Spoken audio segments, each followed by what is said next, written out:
Si Kristo'y muli na buhay. Hallelujah, hallelujah. So bahagi yun, matapos na apat akong araw ng pag-aanda. Lalo-lalo na ang mga nakalipas na linggo. Bahagi yun na kung saan ay binigyan natin ng pagkakaroon ng pagbilay-bilayan, ang paghihirap, pagkamatay at muling pagkabuhay ng ating Panginoong Jesucristo. Lalo-lalo na yung mga yung tinatawag na tatlong araw na maghahanda Easter Trigo na kung saan ay makita natin ang kaganapan ng pangako ng Diyos sa pamamagitan ng ating Panginoong Jesucristo. Mahaba po yung ating liturhiya, kaya naman medyo mahaba. Pero hindi lalo-lalo na ako kagabi, 3 oras na tayo ay nagsama-sama at hindi na pagkinabangan ang biyaya ng pag-iligtas ng Diyos na sabi nga natin na mula sa kanyang paghihirap, pagkamatay at muling pagkabuhay. Yung mga lagay, hindi naman kagad karakay na unawaan nila, patulad nila naman dito sa Ebanghelyo. Hindi pa nila naunawaan sa kasulatan na ikailangan muling mabuhay si Jesus. Ito ba'y pinahayag mismo ni San Juan? Pero tayo, after almost 2,000 years, nawa ay yun din ang hamon na makita natin. Sabi na, sa loob ng 4 na araw, sana huwag tayo may stuck saan? Sa Kristo nakapako sa krus.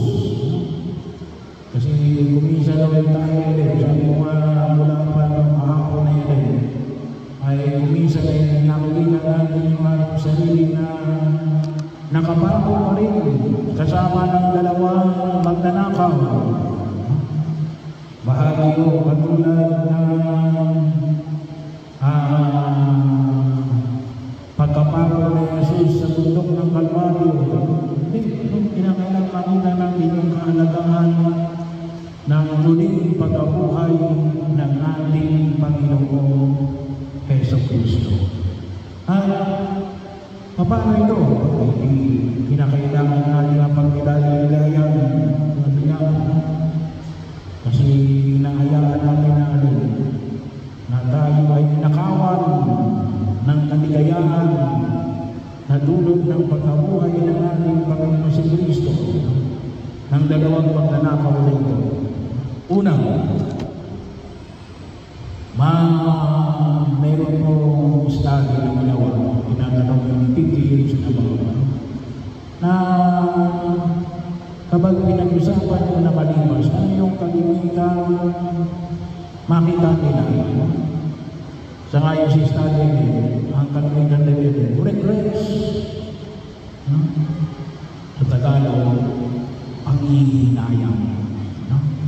Maraming pinanghihinayang. Hindi ko nagawa ito.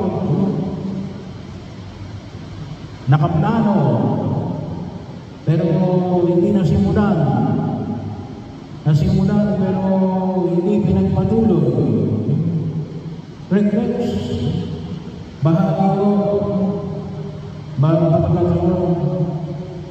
Yung mga nakalipas na kung tawagin natin ay panghihinayang. Hindi ko natin maintindihan ang muling pagkabuhay ng ating Panginoon Jesucristo kung tayo ay naandun pa rin sa mga panghihinayang ng nakalipas. Ano ba? yung mga pagkakataon natin, pain of the past, mga masasakit na karanasan ng nakalipas, the pain of the memory of the past. Hanggang ngayon, naalala ko, binubugbog ako ng tatay ko. Patay na yung tatay ko. Hanggang ngayon, naalala ko pa. Kaya kung minsan hindi tayo maka-move on.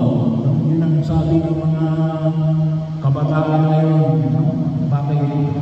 Kasi ang iniisip natin yung mga nararamdaman pa rin natin, sariwa pa ang sugal na nangyari na almost kalahati na ng ating buhay sa daigdig na ito ay hanggang ngayon dinaramdaman natin.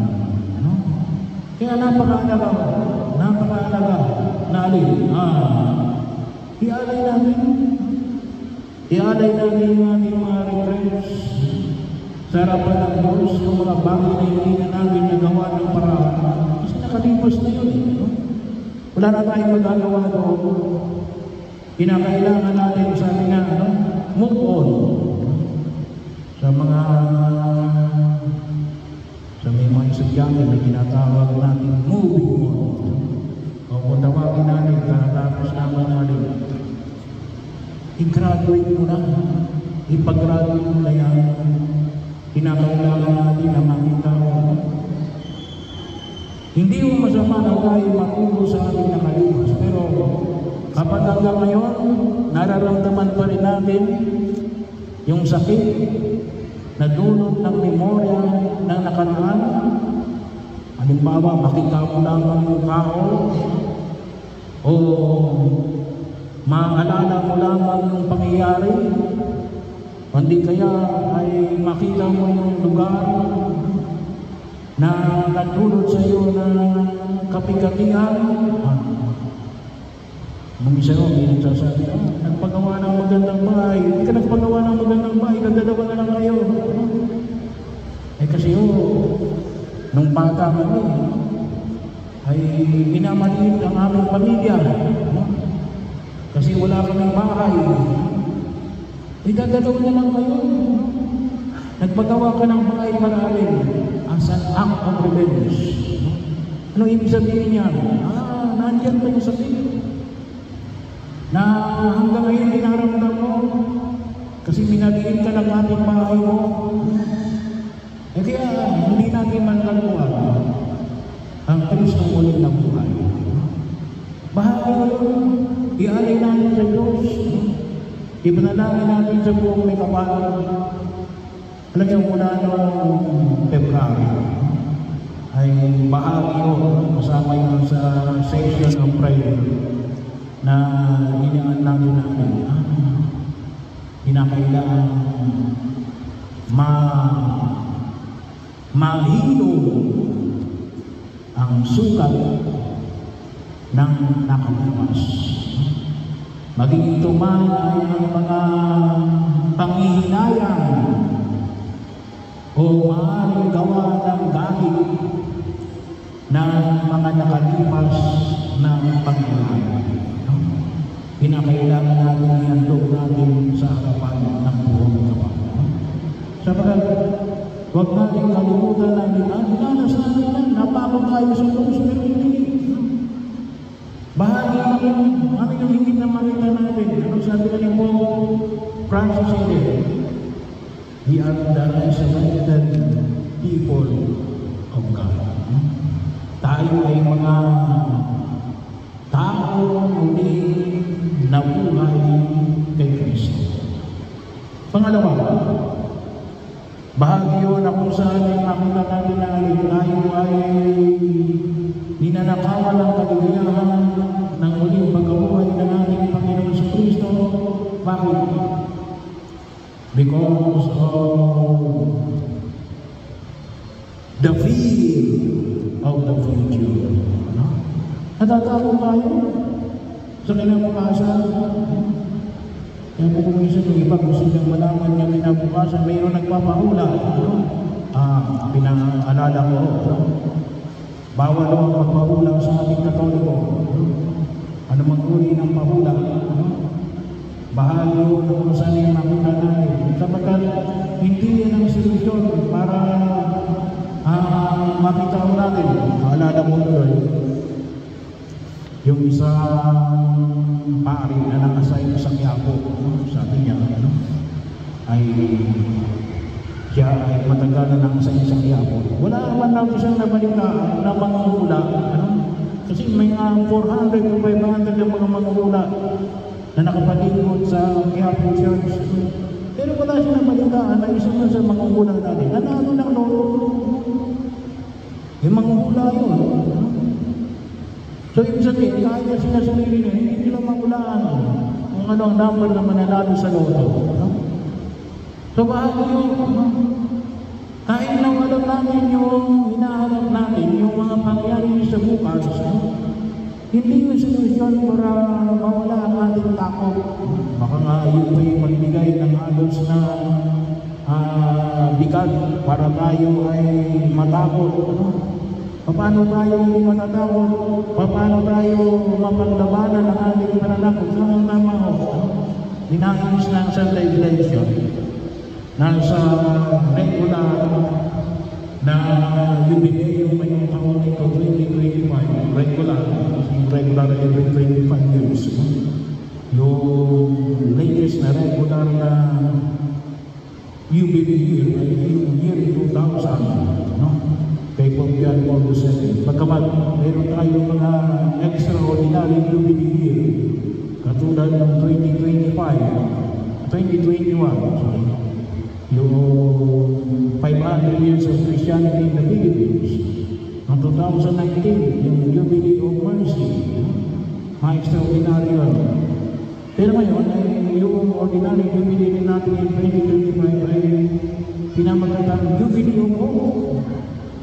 Tayo ay mga manlalakbay na puno ng pag-asa, peregrino ng pag-asa. So bahagi ko, makikita ko natin, kasi yung Jesus na alin, pinamamanig sa atin na alin, na sana hindi natin pakilabangan ng isang biyaya na kung minsan ay underrated. Alin yun?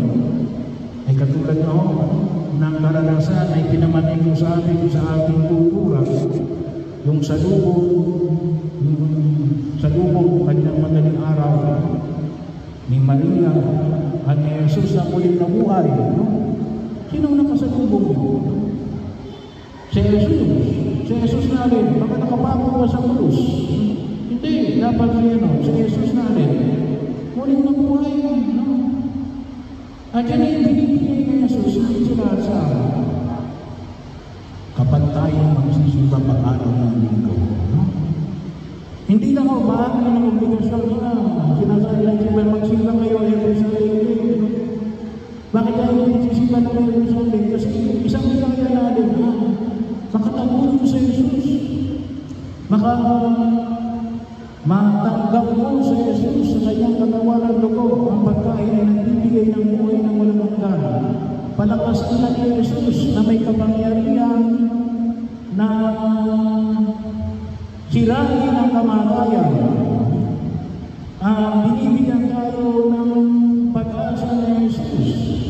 At binibigyan tayo na siya ang biyaya na magbibigay sa atin na nakasulong makamit natin ang lupang pangako na ipinangako niya sa bawat isa sa atin. Makasama niya doon sa kanyang kaharian. Sapagkat yun ang binibigay niya susunod sa pagtanggap natin ng banal na Eucharistia, katawan at dugo ng ating Panginoon sa Kristo. Kaya kung minsan wala tayong nakasakit, hindi natin nakikilala ang dakilang presensya ni Jesus sa banal na Eucharistia na magpaalala sa atin na kasama ko si Jesus. Kasama ko ang Diyos na may kapangyarihan nasirain ang kapangyarihan ng kamatayan. Kasama ko si Jesus na muling nabuhay upang bigyan tayo ng buhay na walang hanggan. Kaya anumang hamon na hanapin natin sa daigdig nito, wala tayong pag-aalinlangan. Bakit? Sana makita natin na katulad ni Maria inalis ng Diyos ang lambong na tumatakip sa kanyang mukha. Bakit? Dahil nakatabo niya ang Kristo muli na buhay.